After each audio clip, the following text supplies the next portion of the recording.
Au cours de ce dernier épisode du podcast du patrimoine consacré aux traditions de Noël, nous allons aborder un sujet bien gourmand puisqu'il s'agit des traditions gastronomiques de Noël.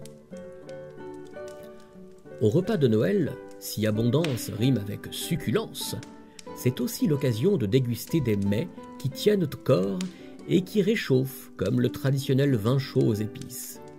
Au Moyen-Âge, les chrétiens qui devaient jeûner pendant la période de l'Avent passaient le mois de décembre à préparer viande rouge et charcuterie en prévision des agapes de Noël. Toutefois, la volaille constituait le plat traditionnel du réveillon, comme l'oie sauvage ou le chapon qu'appréciaient déjà les Romains. Il faut attendre la découverte de l'Amérique pour que la dinde devienne le plat de résistance incontournable du repas de Noël.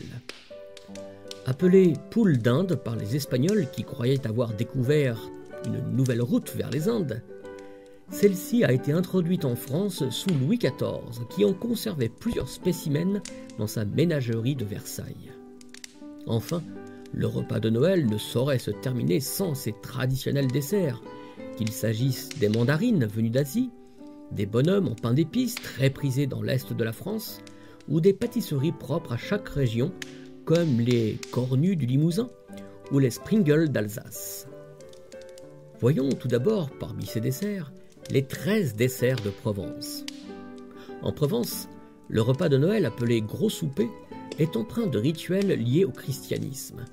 D'abord, il est d'usage de dresser sur la table 3 nappes blanches et 3 bougies pour symboliser la Trinité.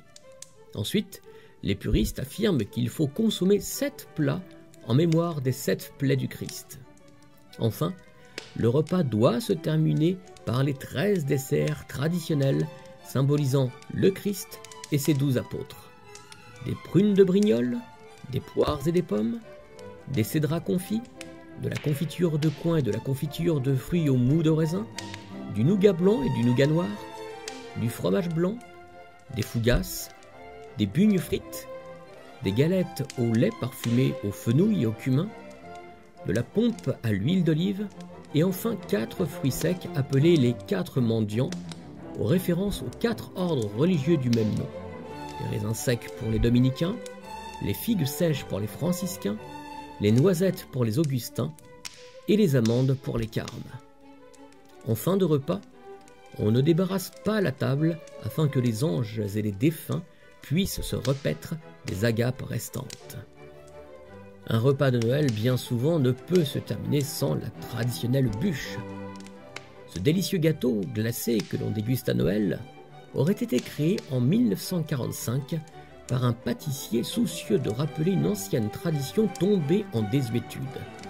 Celle-ci consistait à allumer une bûche dans la cheminée la veille de Noël, selon un rituel propre à chaque pays. En France, l'usage voulait qu'on brûle autant de bûches qu'il y avait d'habitants dans la maison. On allumait le feu devant toute la famille réunie, en récitant parfois une prière. Alors le feu ne devait surtout pas s'éteindre sous peine de catastrophe, ni projeter des ombres sur les murs, de peur qu'un membre de la famille ne disparaisse dans l'année à venir. En attendant d'aller à la messe de minuit, on se racontait des histoires devant la cheminée. Le lendemain, les cendres de la bûche de Noël étaient précieusement conservées car on leur prêtait le pouvoir de protéger de l'orage, guérir des maladies et fertiliser la terre. Toute cette attention portée à cette bûche faisait référence aux célébrations païennes associées au solstice d'hiver et symbolisait l'hommage solennel rendu par l'homme au soleil.